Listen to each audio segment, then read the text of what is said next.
Today we are joined by Steve Galster, the founder of Freeland, a nonprofit organization that fights wildlife trafficking. He is also an environmental and human rights investigator and has been featured on CNN, Discovery Channel, National Geographic, Time Magazine, and the New York Times. We invited him to speak to us about the illegal wildlife trade. How are you doing today, Mr. Galster? I'm fine, thank you. Mr. Galster, could you please tell us a little about Freeland and what you're doing to end the illegal wildlife trade? Sure. Well, Freeland is a nonprofit organization. We are global. We are actually based out of Wisconsin in the northern part of the United States, but I'm based out in Bangkok, Thailand. We're a counter-trafficking organization, so we help governments and society stop wildlife trafficking and human trafficking. What is animal trafficking and why is it a bad thing? Well, the trafficking in wild animals has become one of the biggest forms of criminal business in the world. We think it's somewhere around 25 to 30 billion US dollars a year. So this involves poaching, the killing and stealing of all kinds of wild animals from all countries, and trafficking those animals to buyers in many countries. The United States is actually the second biggest importer of wildlife in the world. China is probably the first. The European Union might be the third. It's a big business, and the reason it's bad is, first, it's quite cruel to the animals to go after them in their natural environments and steal them from their families or maybe kill them. It's also bad for the environment. All those animals play an important role in their ecosystems. And also, the money that's being made on this is going into the pockets of gangsters and corrupt people. So it's bad for our planet in many ways. Lately, there's been a lot of talk in the news about wet markets. Could you explain what they are? Yes. Wet markets are actually produce markets. It's like going to an outdoor supermarket that's selling fish, chicken, beef, vegetables also. But some wet markets in the world will also sell wild animals. So when they say wet markets, not all wet markets are bad. It's just the ones that have wild animal sections. Are there many of these illegal wildlife wet markets in the world? There are many illegal wildlife markets in general around the world. Some are in wet markets, some are pet markets, some are online markets. A lot of the illegal trade in animals is now online and can even be found on Facebook. Do you believe the wildlife trade could be linked to the COVID-19 virus pandemic? I definitely think and believe that COVID-19 was caused by the wildlife trade. No matter what theory people believe in, whether it was a bat coming from a lab or a penguin or a bat from a wet market or whatever, all the theories point to this virus being transmitted from a wild animal to a person. Just like it happened before with SARS or Ebola or MERS, bird flu, even HIV. These were all zoonotic outbreaks where the virus jumped from a wild animal to a person, sometimes directly and sometimes indirectly through like a domesticated animal or livestock, like a pig. So it's happened before, it's going to happen again unless we stop the commercial trade in wild animals and start to protect the natural homes of these animals so they don't get pulled or pushed out of it. That's what's causing these pandemics.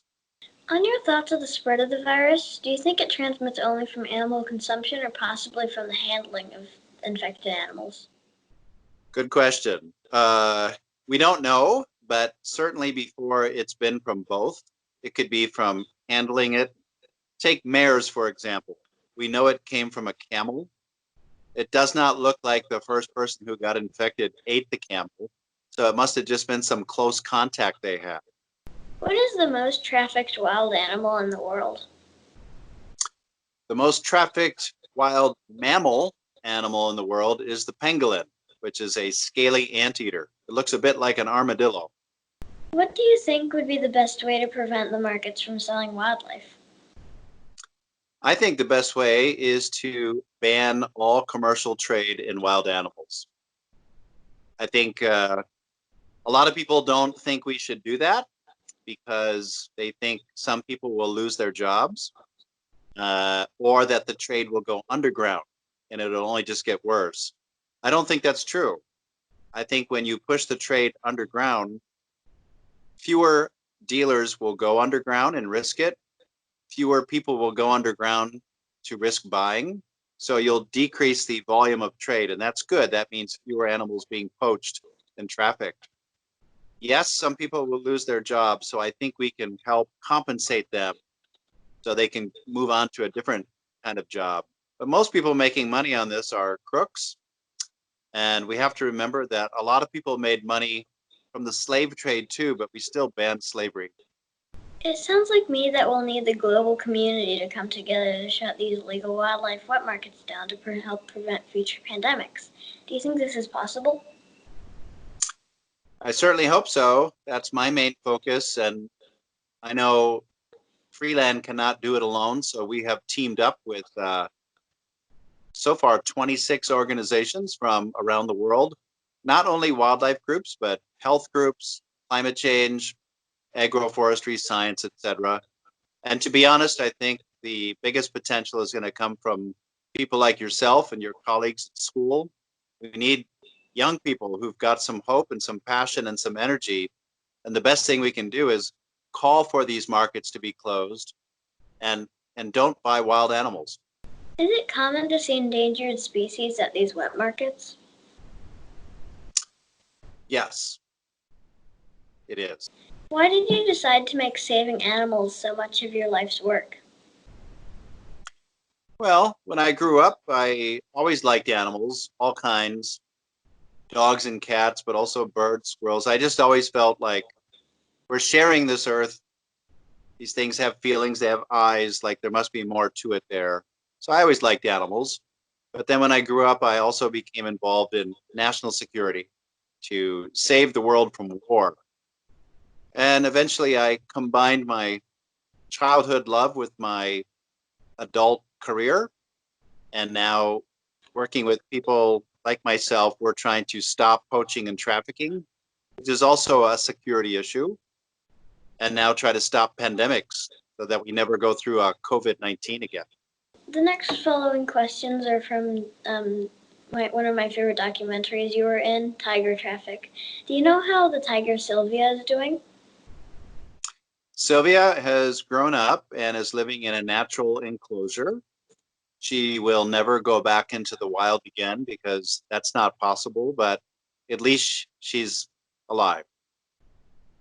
Were Jay and Sirhan ever caught and brought to justice? Sort of.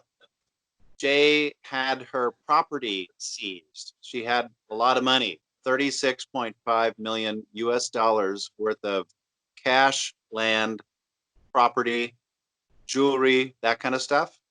That was taken away from her. She didn't go to jail, but she lost a lot of money. Lastly, how is the WildScan app working? Is it making a difference? I think it was an amazing idea. Thank you. I'll tell my staff that you said that. We are expanding WildScan. It's free. It's almost updated with a new program, so you can use it on Apple or Android.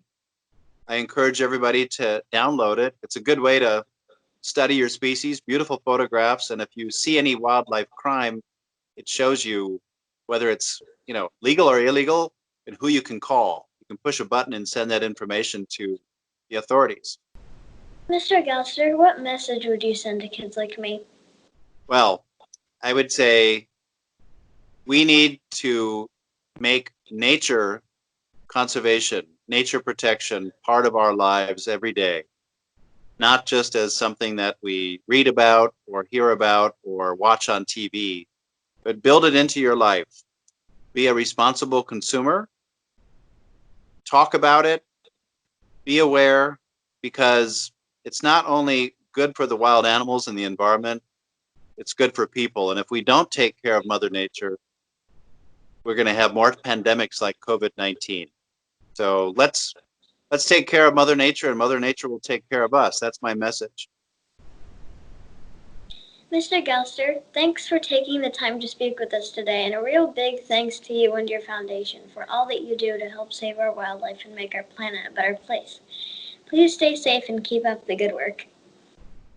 Thank you, Paloma. Very nice to be with you today. I appreciate the interview. Good luck with everything. Goodbye.